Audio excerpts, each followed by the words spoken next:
வணக்கம் நண்பர்களே, welcome to health up channel. இந்த பதிவில் மிகவும் சுவையான மாம்பழம் கேசரி பற்றி தான் பார்க்க போகிறோம். வாங்க வீடியோக்குள்ளே போகலாம். நல்ல பழுத்த மாம்பழம் ஒன்று எடுத்துக்கலாம். ஸ்வீட்டாக இருக்கிற ஒரு மாம்பழத்தை எடுத்து நம்ம கட் பண்ணி வச்சுக்கலாம். ஸ்கின் ரிமூவ் பண்ணிவிட்டு சின்ன சின்ன பீஸாக கட் பண்ணி எடுத்துக்கலாம்.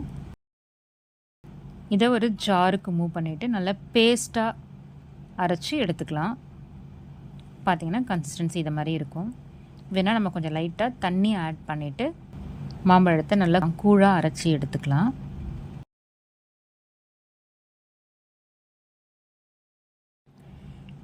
கேஸ் ஸ்டவ் ஆன் பண்ணிவிட்டு ஒரு பேன் போட்டலாம். பேன் நல்லா சூடாயிட்ட உடனே 3 டேபிள் ஸ்பூன் கீ ஆட் பண்ணிக்கலாம். எல்லாம் நல்லா மெல்ட் ஆன உடனே தேவையான அளவுக்கு முந்திரியை ஆட் பண்ணிக்கலாம். முந்திரி நல்லா வறுத்த உடனே நான் இன்றைக்கி இதால் 1 கப் ரவை எடுத்திருக்கேன். அந்த ரவையை சேர்த்து நல்லா வறுத்துடலாம்.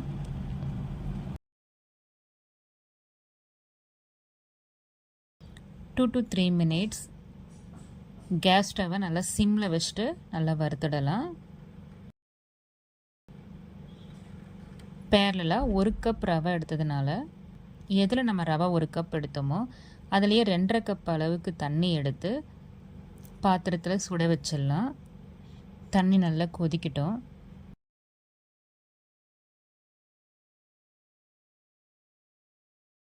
இப்போ தண்ணி நல்லா கொதித்துடுச்சு. ரவையும் பார்த்திங்கன்னா நல்லா வறுபட்டு மணல் மணலாக ஆகிடுச்சு. இப்போ நம்ம கொதிக்கிற தண்ணியை வறுத்த ரவையில் சேர்த்துடலாம். நல்லா மிக்ஸ் பண்ணி விட்டுடலாம்.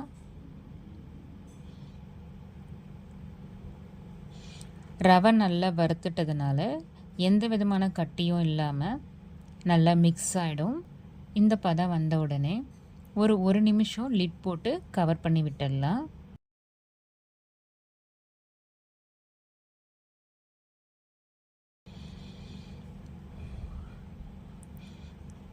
ஒரு நிமிஷம் கழித்து நம்ம லிட் எடுத்து பார்த்தோம் அப்படின்னா நல்லா பாயில் ஆகிட்ருக்கோம். இப்போ இந்த ஸ்டேஜில் நம்ம சர்க்கரையை 1 கப்புக்கு கொஞ்சம் கம்மியாக போட்டுக்கலாம். ஏன்னா மாம்பழம் ஸ்வீட் அப்படின்றதுனால நம்ம சர்க்கரையை 1 கப்பை விட கம்மியாக சேர்த்துக்கலாம்.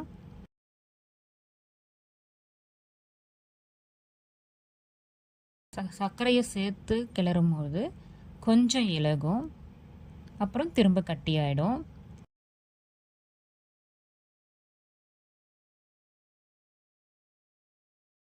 ஏலக்காய் பொடி 1/4 டீஸ்பூன் சேர்த்துக்கலாம். ஏலக்காய் பொடி ஆப்ஷன் தான், நம்ம வேணும்னா சேர்த்துக்கலாம். இதில் மாம்பழம் ஃப்ளேவர் தான் அதிகமாக இருக்கும். உப்பு கொஞ்சமாக சேர்த்துக்கலாம். எல்லாத்தையும் நல்லா மிக்ஸ் பண்ணி விட்டுக்கலாம்.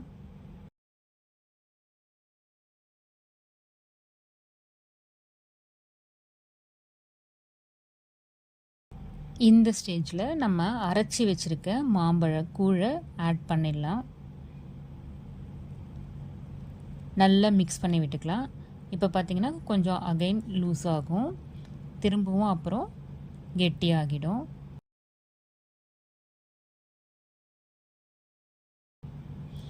இது ஒரு 5 to 6 minutes நல்லா சிம்மில் வச்சுட்டு நல்லா கிளறி விட்டுக்கலாம். கடைசியாக 2 டீஸ்பூன் கீயை சேர்த்து நல்லா மிக்ஸ் பண்ணி விட்டுடலாம்.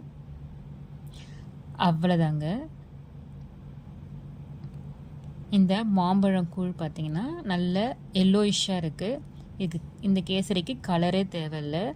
இதுவே ஒரு நல்ல ஃப்ளேவரையும் கொடுக்கும், டெக்ஸ்சரையும் கொடுக்கும். ரொம்ப அருமையாக இருக்குங்க.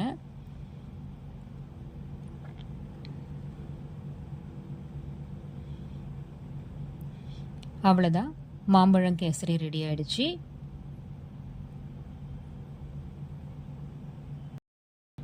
மீண்டும் ஒரு நல்ல பதிவில் சந்திப்போம். நன்றி.